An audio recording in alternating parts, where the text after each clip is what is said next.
Radha Madhava Kunda Bihari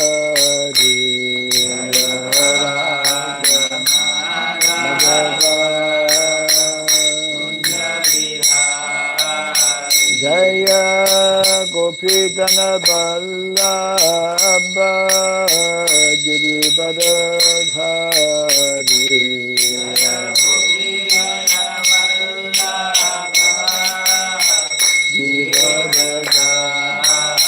Jaya Gopidana Vallabha Girivardhari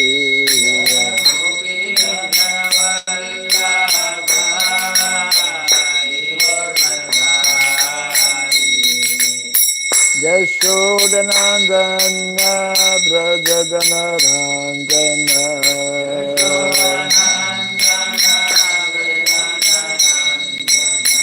Yashodanandana Brajadana Rangana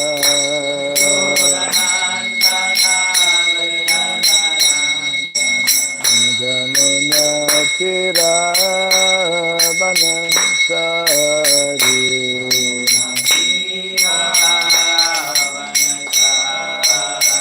Jamuna Tira Vanasari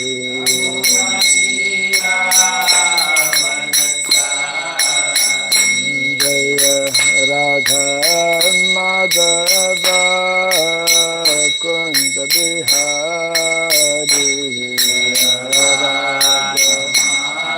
Madhava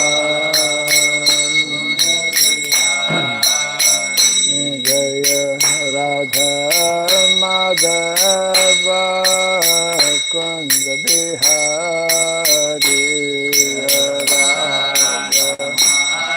Madhava Kunda Bihari Gopidana Vallabha Girivardhari Gopidana Vallabha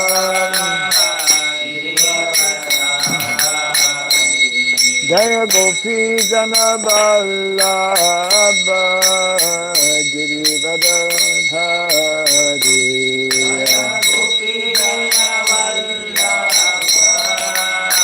Girivardhari Yashodanandana Brajadana Rangana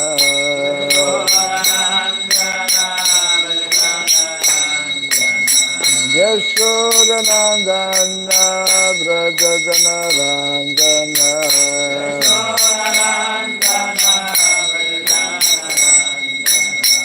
Jamuna Tira Vanasari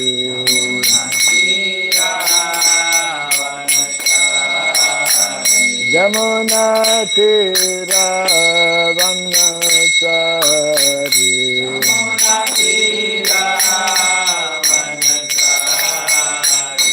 Jaya Radha Madhava Kunda Bihari Radha Madhava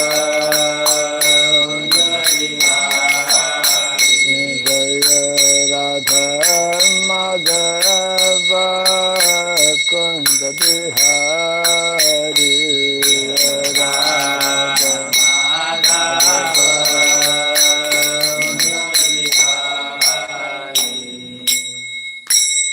Hare Krishna, Hare Krishna, Krishna Krishna, Hare Hare, Hare Rama, Hare Rama, Rama Rama, Hare Hare.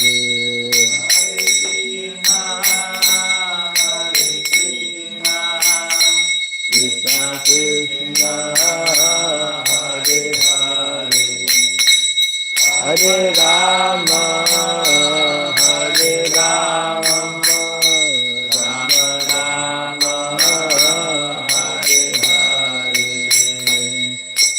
Krishna, Hare Krishna, Krishna Krishna, Hare Hare, Hare Rama, Hare Rama, Rama Rama, Hare Hare.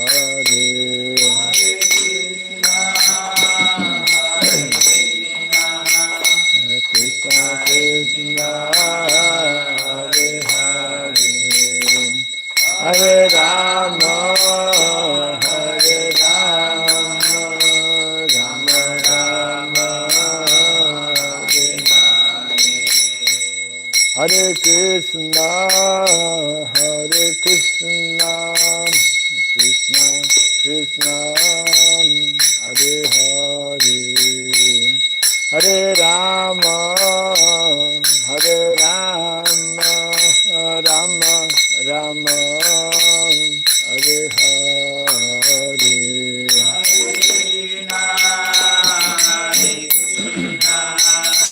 Krishna Krishna, Hare Hare,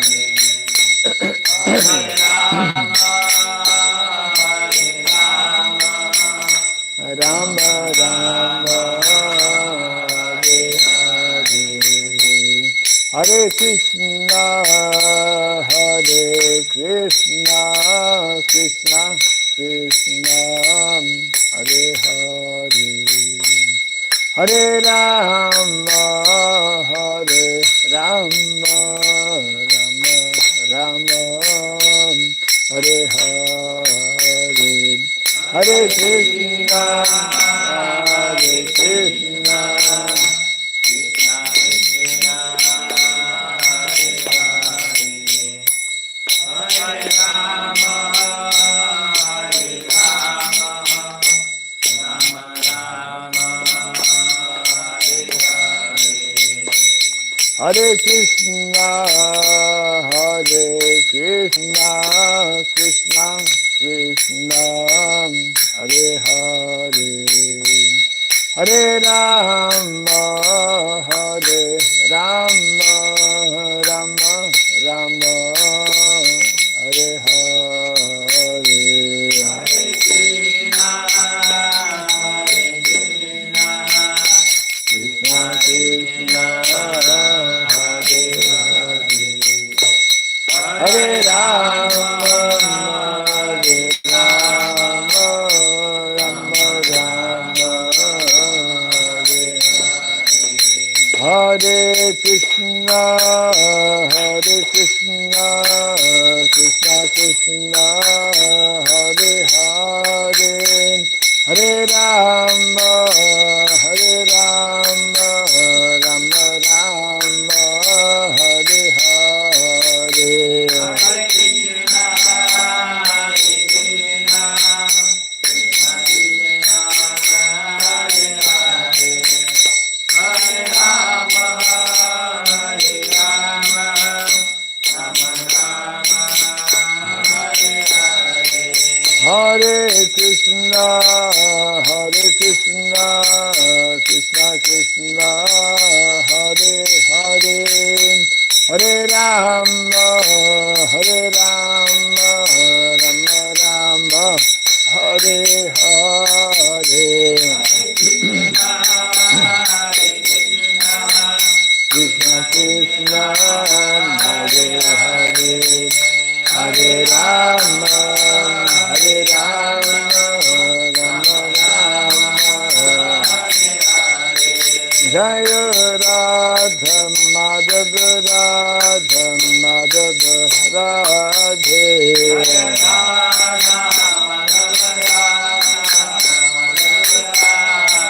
Jaya Radha Madhava, Radha Madhava, Radhe,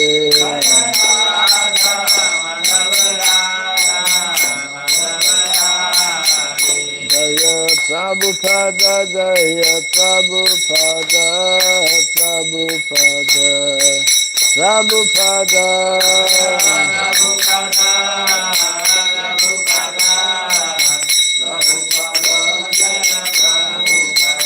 Prabhupada,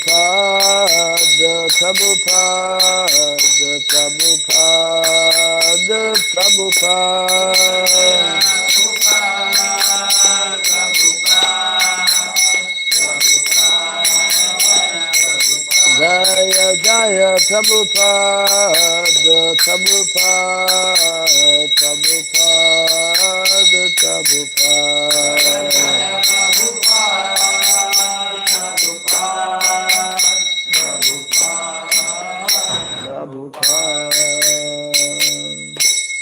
Gaura Pimanandi. Jai Vishupad Paramahamsa Pri Vraj Gachatya Stotra Satya Sri Srimad His Divine Grace Siraboy Charanarvin Bhakti Vedanta Swami Sri Prabhupada Ki Ananta Koti Vaishnava Vrinda Ki Pandiviti Founder Charya Divine Grace Sri Prabhupada Ki Namacharya Sri Haridas Thakur Ki Samaveta Bhakta Vrinda Ki Harinam Sankirtan Ki Grantaraj Srimad Bhagavatam Ki Janitai Gaura Pimanandi. All that is to be assembled devotees, all that is to be assembled devotees, all that is to be assembled devotees, all that is to see Guru and to see Gauranga, all that is to see Prabhupada Ki. Om Agyanatimirandasya Gyananjana Salakaya Taksurindritam Jena Tasmai Sri Gurave Namaha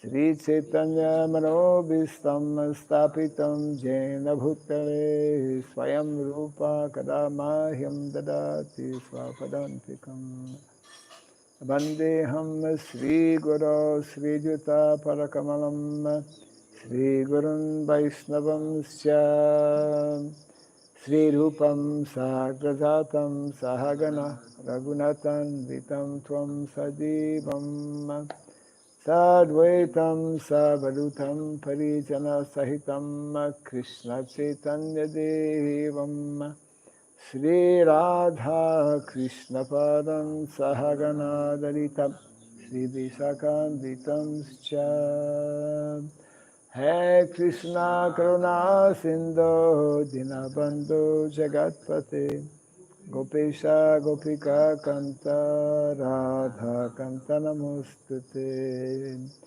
Tapta Kanchana Gaurangi Radhe Vrindavaneshwari Vrishabhanu Sutirivi Pranamami Hari Priye Vansakalpa Sindhu Vyaivacha Patitanam Pavanibhyo Vaishnavebhyo Namo Namaha Narayanam Naram Shaiva Narottamam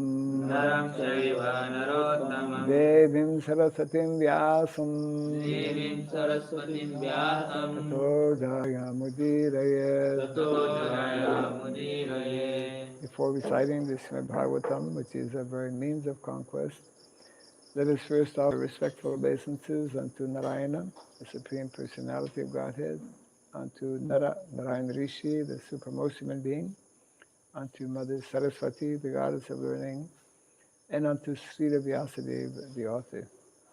Nasta prayasha badreshu Nityam Bhagavata Sevaya Bhagavati Tamashloke Bhaktir Bhavati Naistiki. By regularly hearing the Srimad Bhagavatam and by rendering a service unto the pure devotee, all that is troublesome within the heart becomes destroyed practically to nil, and loving devotional service unto the Supreme Lord, who is praised with transcendental songs, becomes established as an irrevocable fact. Idam Bhagavatam Nama Puranam Brahma Samhitam Uttama Sloka Charitam Chakara Bhagavan Rishi Shadakara Bhagavan Rishi Nishreyasaya Lokasya Nishreyasaya Lokasya Dhanyam Swasyaya Namaha.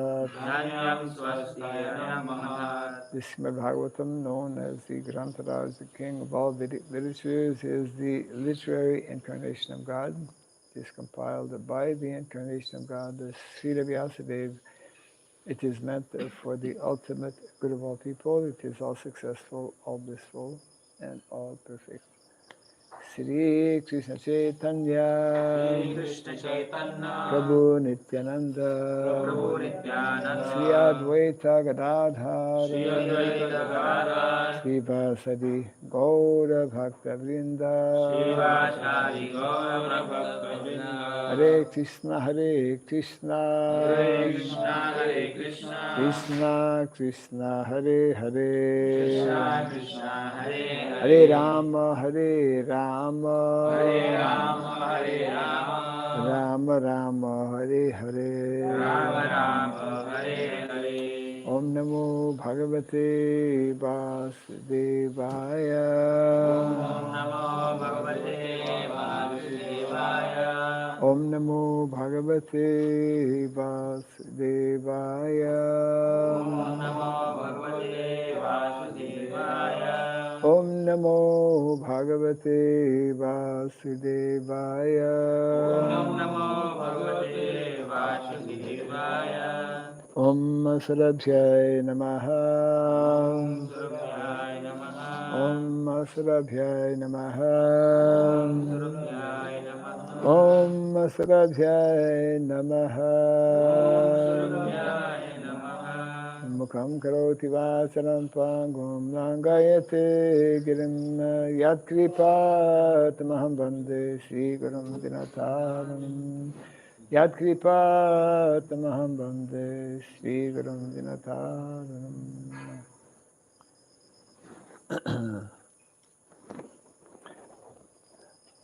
Hare Krishna and welcome to our morning Bhagavatam class. We're continuing from Canto number 1, chapter 17, Punishment and Reward of Kali, 23.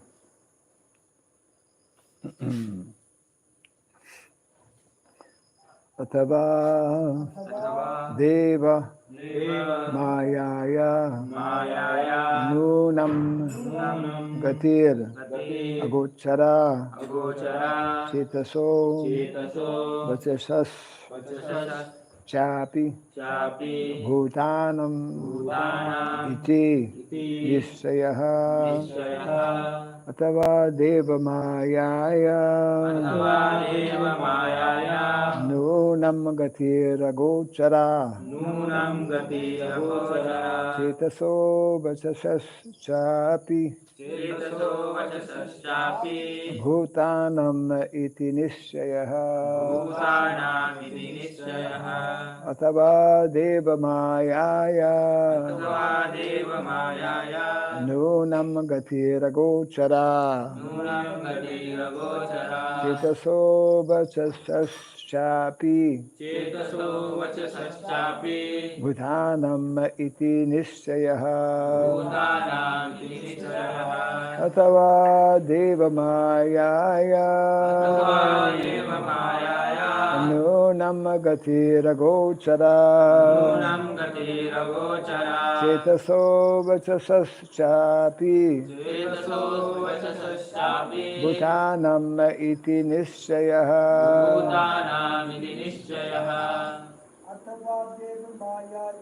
Atava Deva Mayaya Nunam Gatira Gochara Chetaso Vachasas Chapi Bhutanam Iti Nishayaha Athava Deva Mayaya Nunam Gatira Gochara Nunam Gatira Gochara Chetaso Vachasaschapi Chetaso Vachasaschapi Bhutanam Iti Nishayaha Bhutanam Iti Nishayaha Athava Deva Mayaya atava deva mayaya नूनं गतिरगोचरा nunam gatiragochara चेतसो वचसश्चापि chetaso vachasaschapi भूतानामिति निश्चय bhutanam iti nishayaha atava. Alternatively, Alternatively, we can tell our devotees behind the curtain to reduce the fan. The fan is too high. It's not like 40 degrees outside. Medium speed. It is interfering. Yes. Keep it on, but medium. Deva, the Lord. Maya, energies. Nunam, very little. Gati, movement. Agochara, inconceivable. Chetasaha, either by the mind. Vachasaha, by words. Cha, or api, also. Bhutanam, of all living beings. Iti, thus. Nishchaya, concluded. Translation and purport by His Divine Grace, A.C. Bhaktivedanta Swami Srila Prabhupada Ki. And thus it is concluded that the Lord's energies are inconceivable. And no one can estimate them by mental speculation or by word jugglery. Kindly repeat after me. Thus it is concluded that the Lord's energies are inconceivable. No one can estimate them by mental speculation or by word jugglery. Report. A question may be raised as to why a devotee should refrain from identifying an actor, although he knows definitely that the Lord is the ultimate doer of everything. Knowing the ultimate doer, one should not pose himself as ignorant of the actual performer. To answer this doubt, the reply is that the Lord is also not directly responsible, for everything is done by His deputed Maya Shakti, or material energy. The material energy is always provoking doubts about the supreme authority of the Lord. The personality of religion knew perfectly well that nothing can take place without the sanction of the Supreme Lord. And still he was put into doubts by the deluding energy. And thus he refrained from mentioning the Supreme Cause. This doubtfulness was due to the contamination of both Kali and the material energy. The whole atmosphere of the age of Kali is magnified by the deluding energy, and the proportion of measurement is inexplicable. Translation again. Thus it is concluded that the Lord's energies are inconceivable. No one can estimate them by mental speculation or by word jugglery.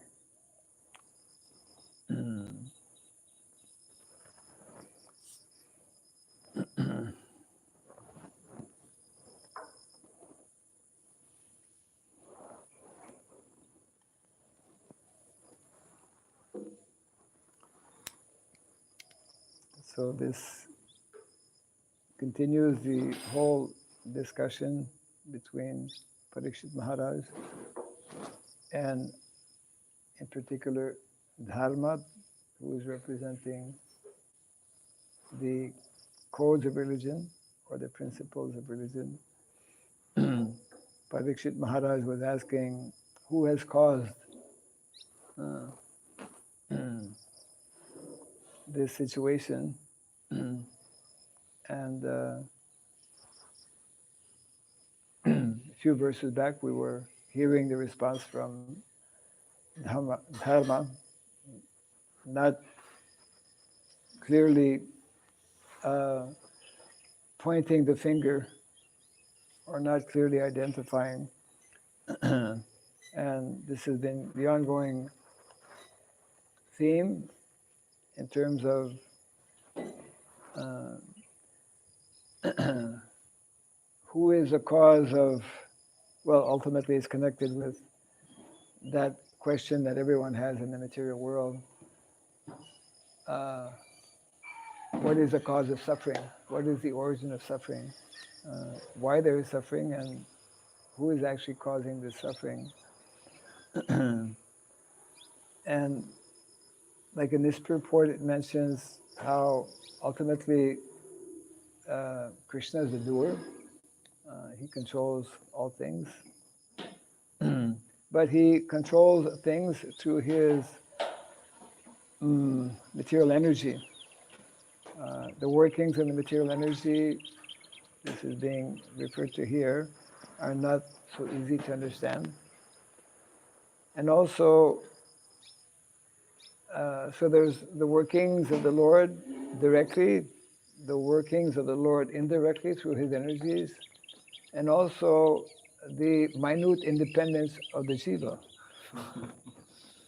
to further add to the complicated situation. Because every living entity is minutely independent. So, although ultimately Krishna is the cause of all causes, uh,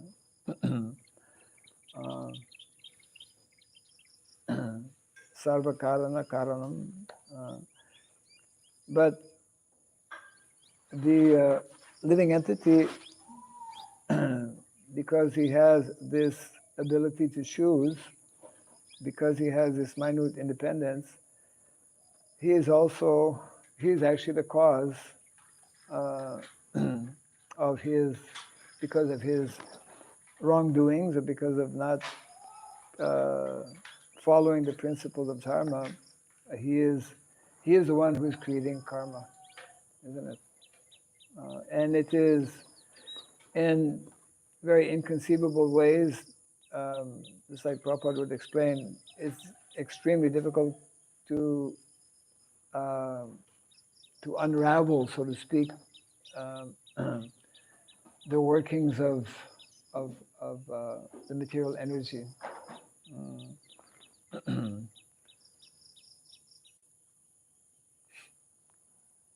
And therefore, um,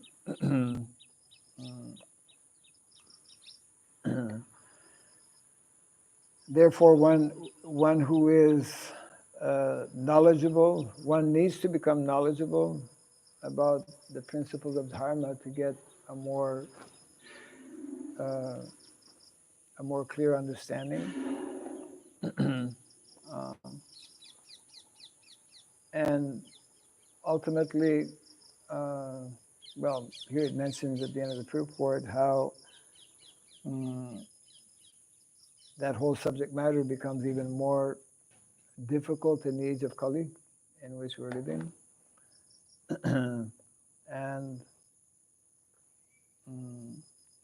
Prabhupada concludes actually how, by stating that the whole atmosphere of the age of Kali is magnified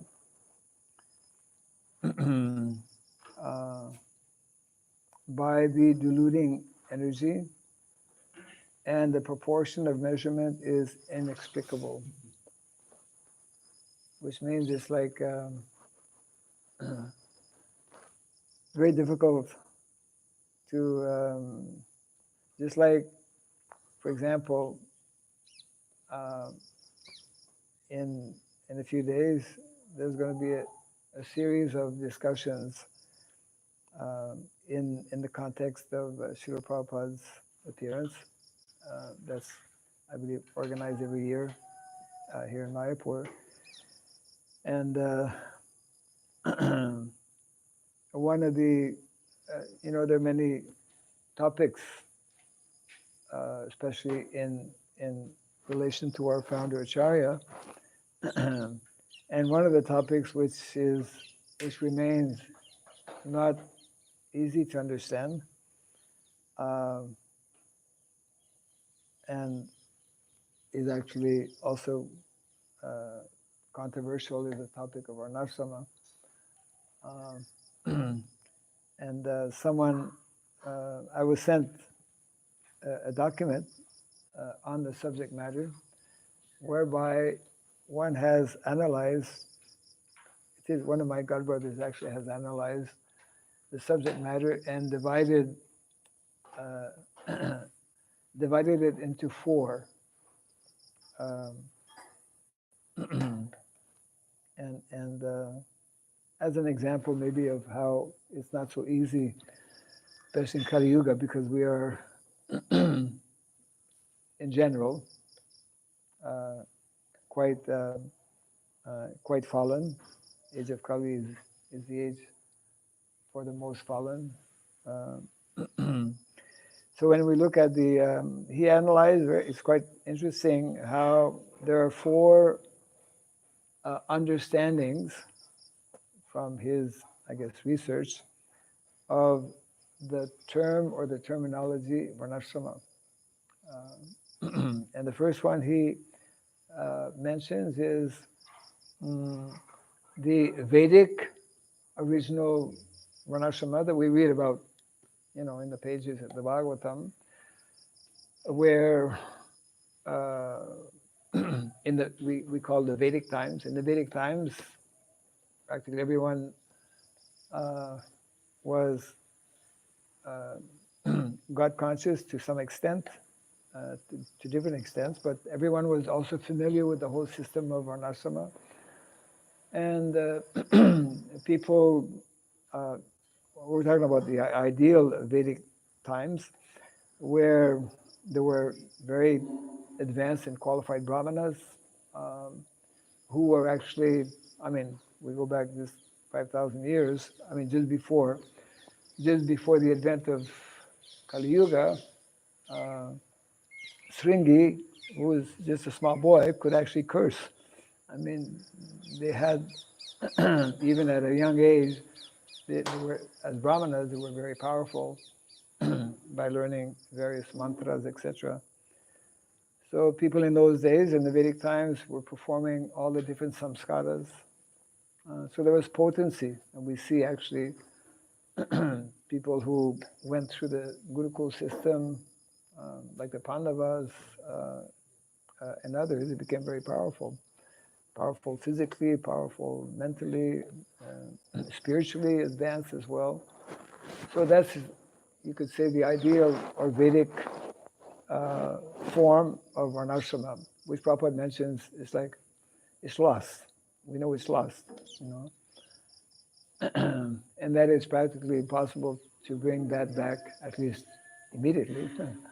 The second form of varnashrama that is described is called dormant. He gave the name dormant. Have you heard of that description? The dormant varnashrama. What is dormant varnashrama? Like the dormant love for Krishna. It's Needs there, to be but revived. it's there but sleeping. Yeah, it means that actually people don't know,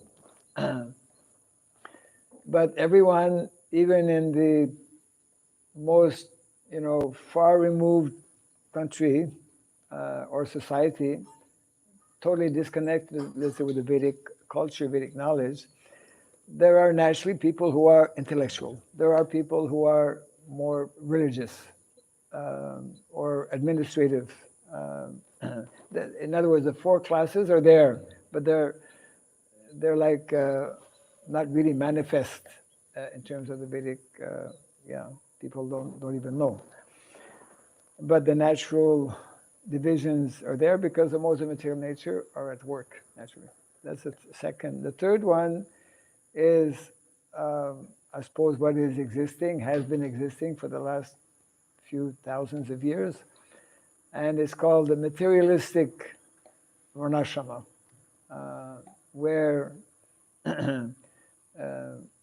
people are, which is naturally not very pleasant, and therefore rightly so, people object and are against that caste system. You know? So that's the third. So first Vedic, that's a varnashram. Second, dormant varnashram. Third, materialistic. Prabhupada refers to it in the essay of Gita Nagari, vitiated. It's an old term, I think. Vitiated means polluted, corrupted. And the fourth one is Daivi or Daiva, depending on your preference or whatever.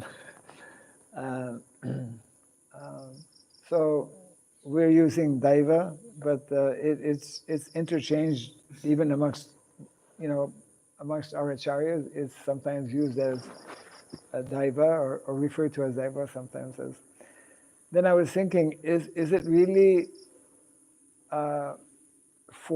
these four, or is it only mainly two types of varnashrama? Just like in the Bhagavad Gita, Krishna speaks about two types of living entities, the divine and the demoniac. In the chapter, the divine and the demoniac means the suras and the asuras, the devotees and the non-devotees. So I think it's, from my perspective, which may be limited, but connected with what is described in the Bhagavad Gita, that there are two categories of living entities. So I think it's helpful to also consider two categories of varnashram. Either you have it right or you don't have it right, because varnashram,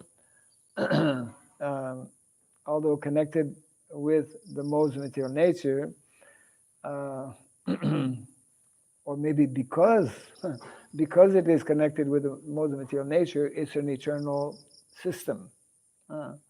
It's an eternal a tool which is actually meant to help individuals rise from the lower modes of nature to at least become situated in the mode of goodness, and then of course beyond, if one is fortunate to come in contact with those who are beyond the mode of goodness, means Vaishnavas, devotees of the Lord. So, so like this, we can only get a more clear understanding of whatever subject matter we want to understand or analyze, if we always stick close to or come back or refer to Shastra, because Shastra is our, guiding principle. Shastra is perfect. Shastra is given by the Supreme Lord, and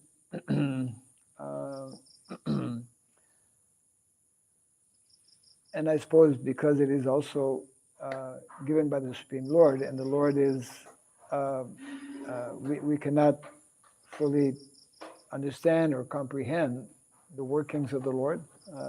The Lord is unlimited, inconceivable.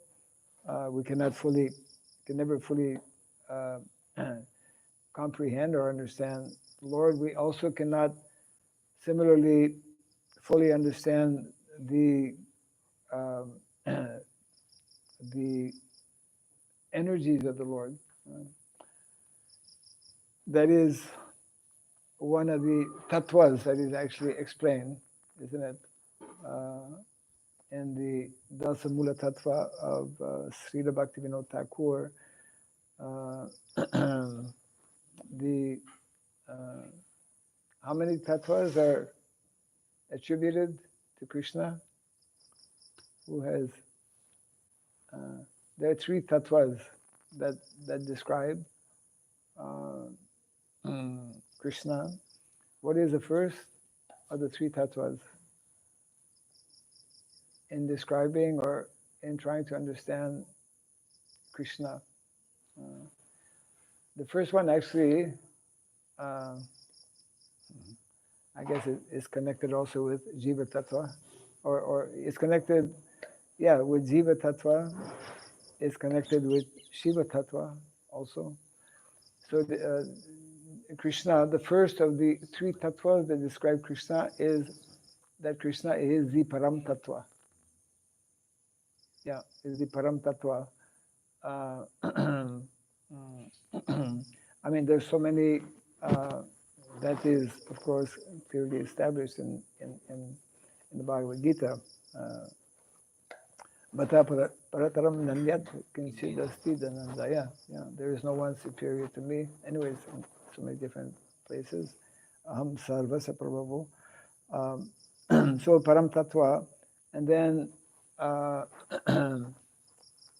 then the second Tattva is referring actually to, I forget the name now, in Sanskrit, is referring to the different energies of the Lord.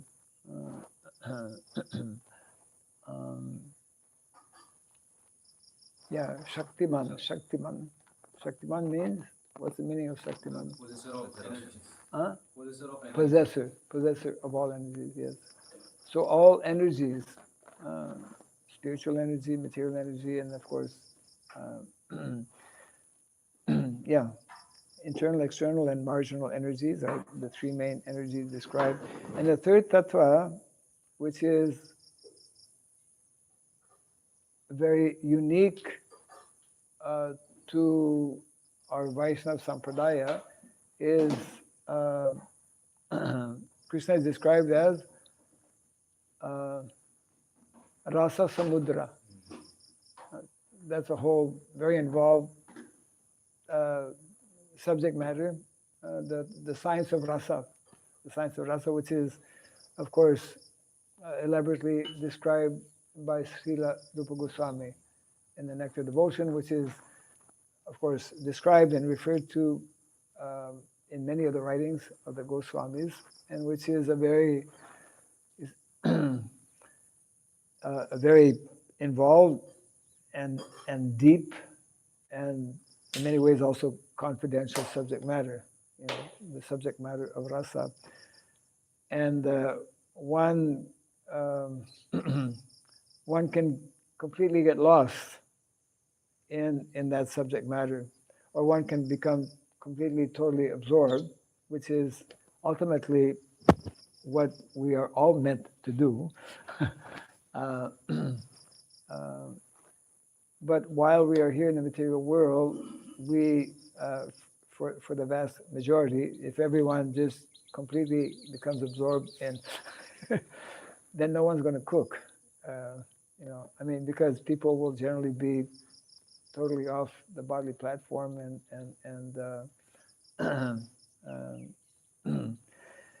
while we are here in the material world, there needs to be a consideration given to the situation in which we are in. In other words, we need to take into consideration the workings of the material energy, and of course, how to properly connect that or utilize that in Krishna's service. In the pages to come, Prabhupada will further elaborate in his purports, and I guess the texts themselves also will refer to what Prabhupada ends up describing here, how the atmosphere, Prabhupada was making that point in one lecture. Why is it that it is so difficult in general, to make rapid progress in Krishna consciousness. And of course, there are many reasons. One is that the whole atmosphere is extremely polluted, isn't it? Yeah. And therefore, it's one of the main factors that makes it difficult for people in general. Even for devotees, what to speak of common people who are devoid of the basics of Krishna consciousness.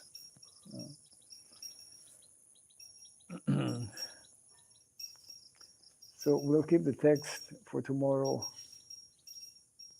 Because it's a little longer, and it gets into the core, I would say, of what the problems are, I guess. Not just one problem, but various problems, and that will be directly mentioned actually in the very first line of the text and the purport tomorrow. So, yes. Finish you were saying. No, I was just going to ask you this. Yeah. Maharaj, in the beginning you mentioned that there are some upcoming discussions on the personality of Srila Prabhupada. Is it? There are some, there's a week-long, I forget what it's referred to, but they have, I think every year since the last few years, they have like on special occasions, like Prabhupada's appearance, they focus on, they organize a series of conferences and discussions in relation to various subject matters, I believe, connected with especially Srila Prabhupada as the founder Acharya, and maybe they haven't made too much publicity about it. I don't know. Is it invite only? Is it invite only, or the devotees can attend? Is it only on invitation basis?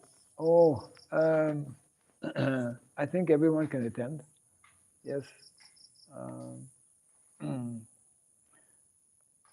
I suppose one can find out by contacting a few devotees who are more connected with.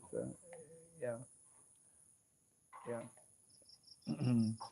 I happen to know about it because somebody contacted me, and in the context of this document I was referring to a little earlier on the subject matter of Varnashrama. Because, like for some devotees, certain subject matters, in particular Varnashrama, is not so much of interest. On the other hand, for others, it's of great interest because it's an aspect of our Vedic culture which is absent and in our present situation, and it has been referred to by our more recent acharyas as something very important that is meant to actually help us in our Krishna consciousness. Yeah.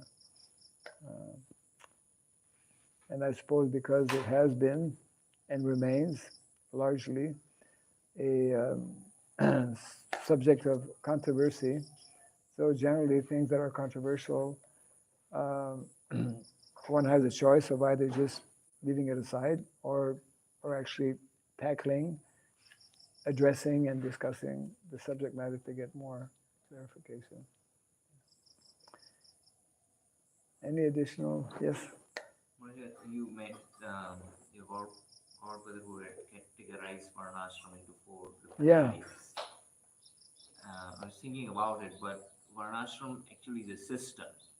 That means it has to be structured Yes. and followed in a certain way. So when you think about dormant Varnashram, it's just haywire, right? It's not actually structured. There are no rules to it. So that in a technical sense, that is not actually. Basically, I think it just collapses into two categories, as you mentioned. Right. That either it's in the divine pristine state or if it's Right. I think some of our acharyas make that, there's reference to what is called Asurik Varnashram. So it's either divine. I mean, it's like the living entities are either in the category of a devotee or you're not. Of course, I think it's helpful to understand that even in the category of devotee, there are different levels also of realization or understanding, or different levels of purity. So the I would equate Daiva Varnashram because to me it's difficult to accept that Prabhupada has invented a new Varnashram. Some people say like that. Prabhupada, as a matter of fact, some people identify or give the name Prabhupada's Varnashram. Varnashram is Varnashram. Either you have it right, you follow it properly, or you don't. Isn't it? So it's either, Prabhupada actually translates, very nice term, translates Varnashrama as divine culture, which is nice because it has the divine aspect. I mean, the ashram aspect is there, and it's a culture based on the varnas, and both are fused together, varna and ashrama, and they're interconnected. So I think it's, I prefer looking at the subject matter of varnashram as being, okay, what is ideal. So Vedic varnashram,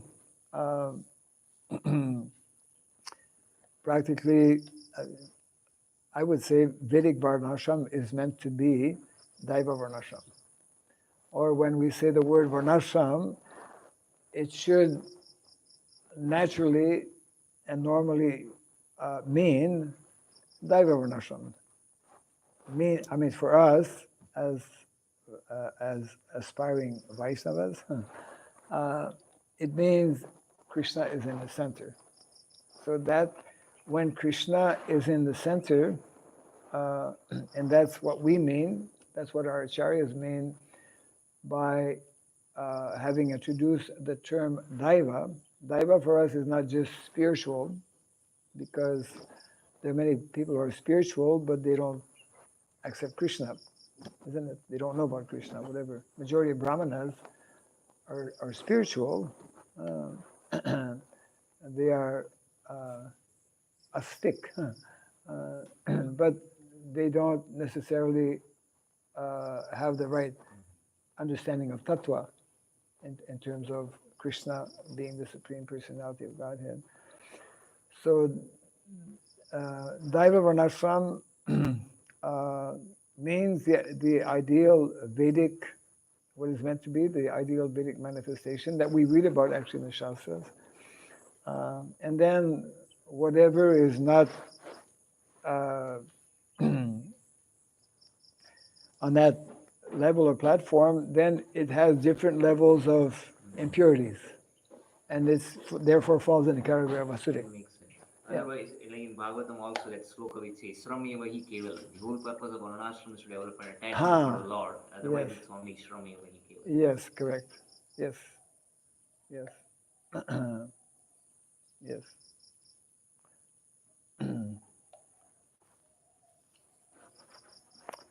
Okay, any other?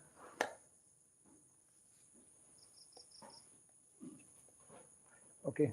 Jai Granthara Srimad Bhagavatam ki. Jai Srila Prabhupada ki. So now we know that there's going to be some topics. I'll try to find out more information on that. Yeah. Yeah. Okay.